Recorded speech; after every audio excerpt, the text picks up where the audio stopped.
What's up, tribe? How you guys doing? Go ahead and hit that subscribe button. I hope you like this video. This is your review for Love and Hip Hop Season 10, Episode 6. So, we start off, we have Kirk and Rashida. Kirk is home from New York. He's telling her how the trip went, yada, yada, yada. We see she's setting up the new store, yada, yada, yada. She talking about how she gonna take him somewhere later on that night so they can yada, yada, yada. But she says that she has been talking to her sister and her nieces, and she does want to try to build up family, and so she's going to invite them over for a barbecue. And Kirk was like, yeah, so they can hit you up for more money? Okay, whatever. He like, I see it. Show me. I'm the Missouri, show me state. Like, I don't believe that they want anything to do with you other than what you can do for them. So later on in the episode, they do have a little cookout, and they do talk a little bit about the money situation. She said, my nieces, the only time they call me at this point is when they need something. They don't call to say hi. They don't call to come by. And they said something about coming over for the holidays. And she was like, but y'all were invited. Y'all were invited to Christmas. Y'all was invited to Thanksgiving. Y'all was invited to New Year's. Y'all chose not to come for whatever your reasons were. Y'all chose not to come. So don't sit here and act like, oh, well, we didn't know. Then, Rashida brought up the thing about the money. She said, my nieces borrowed money, and when they were supposed to pay the money back, conveniently, the money order got lost. But then I see you all over Instagram stunting. She said, at the end of the day, it's not even about the money. It's the principle behind it. Like, I'm not y'all's personal bank. And so her niece was like, what, you're right. I do owe you some money. And I'm sorry. Like, you're right. I owe you money. And Rashida was like, listen, again, I just want you to acknowledge that the money is owed. And I feel where she's coming from, because my grandmother used to say that to me. She was like, listen, I don't mind loaning you the money, but if you say you're gonna pay me back on Monday, pay me back on Monday. I don't care if you gotta call me on Tuesday and borrow the money again, but do what you say you're gonna do. Like, I get it, but do what you say you're gonna do, because then I can't trust you, and then I'm not gonna believe you the next time. So I can respect that. But yeah, that's all we got there. Then we have Safari and Erica. Safari then came back from New York. He didn't talk to his mama. He sort of has a new lease on life. He's doing things a little bit differently or whatever. And he's telling Erica that he really wants to try to make things better. He apologized for the tweets.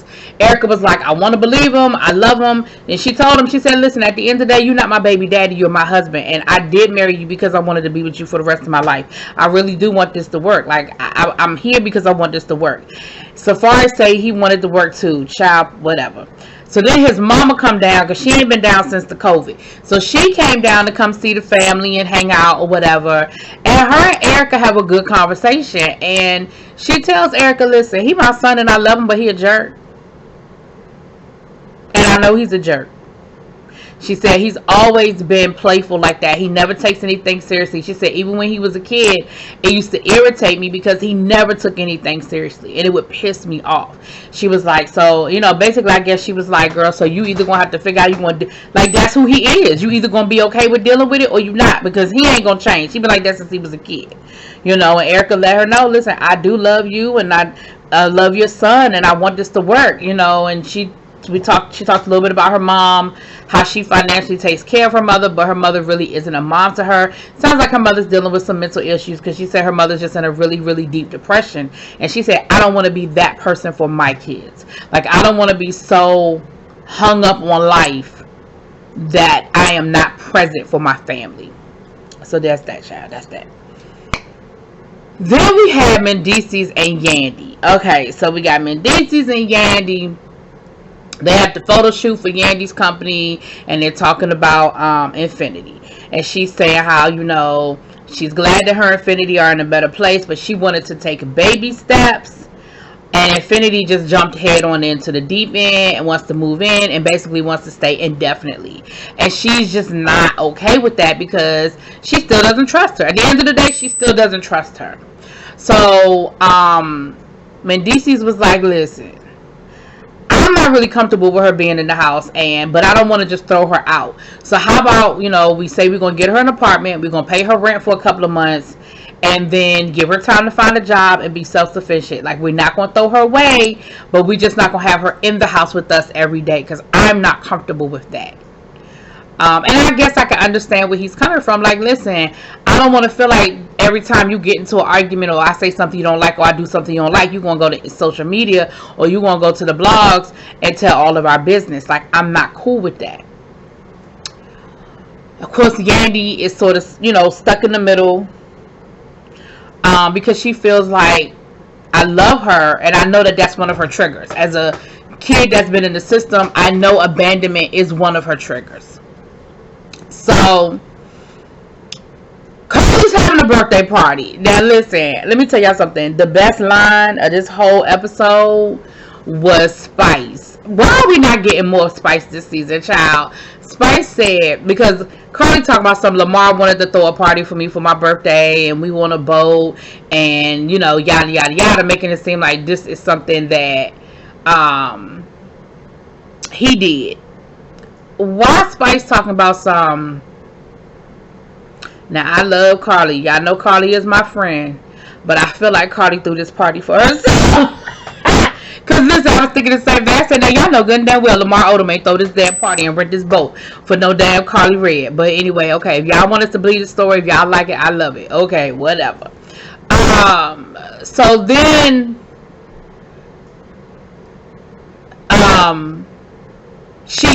on the boat, Yandy was talking to the ladies about Infinity. And,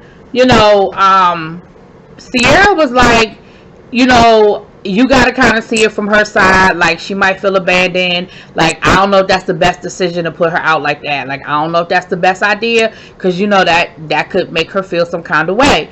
And Yandy was like, well, that's making me feel differently. And I'm like, but I understand. I see both sides of that coin. We'll get there in a minute. I definitely see both sides of that coin. But I don't mean no harm. You taking advice from Sierra? That's what we're doing. Okay.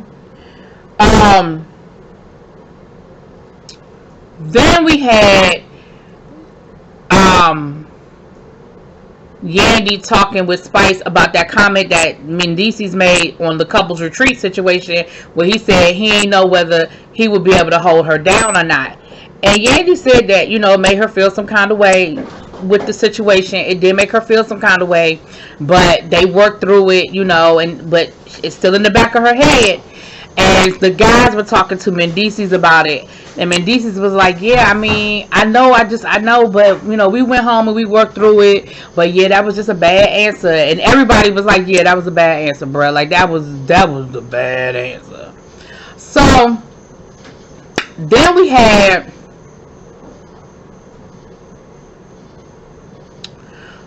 what happened next? Child, I gotta keep up my damn self.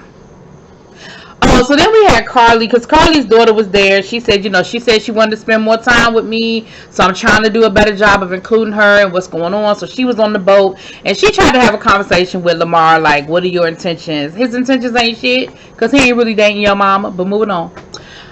So then we had Carly and her daughter have a conversation, and she did open up to her about why she had to go live with her mom. She said, me and your dad, we were married, and he had to leave us because basically the feds was coming, and so she had to go.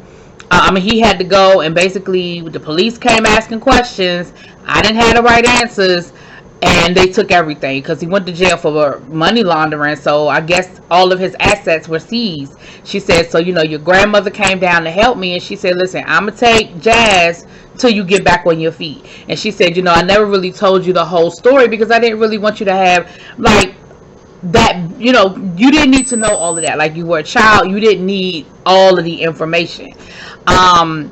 But of course she appreciated her mother telling her, because she said, listen, I know my dad went to jail, and it is what it is. Like, I respect and I love her. She, she was hustled. She did what she had to do, to take care of me. She said, my dad got out of jail and he didn't want to be a part of my life. So for that, I'm not even tripping. Like, I don't need him, She already graduated from college, and so there you go.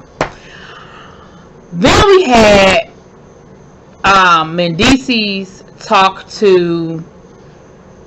and Yandy wanted to talk to Infinity. And the conversation went pretty much how you would have expected it to go. She said, y'all feel like y'all are doing me a favor by helping me get an apartment, help me be independent. She said, but I'm not ready yet. Like, I'm not ready to live by myself. I don't want that kind of isolation. And honestly, y'all need to listen to what this girl is saying. I understand that y'all are not comfortable with her being in y'all home full time. I get that. But y'all have to listen to what this girl is saying to y'all. And what she's saying is, I'm not ready for that. You know, she's still very young. And that is a lot. You know, it is a lot to have the responsibility of an apartment and bills and all those things that go into having an apartment. It is a lot. And she's telling you, I'm not ready for that. Like, I hear y'all and I appreciate what y'all want to do for me, but I really just need to be here. And I know I need to, you know, rebuild this relationship with y'all, but I need to do it from here. I don't want to do it from outside. And she started crying. Mendeece's gonna get up and leave because he told Yandy, I got your back.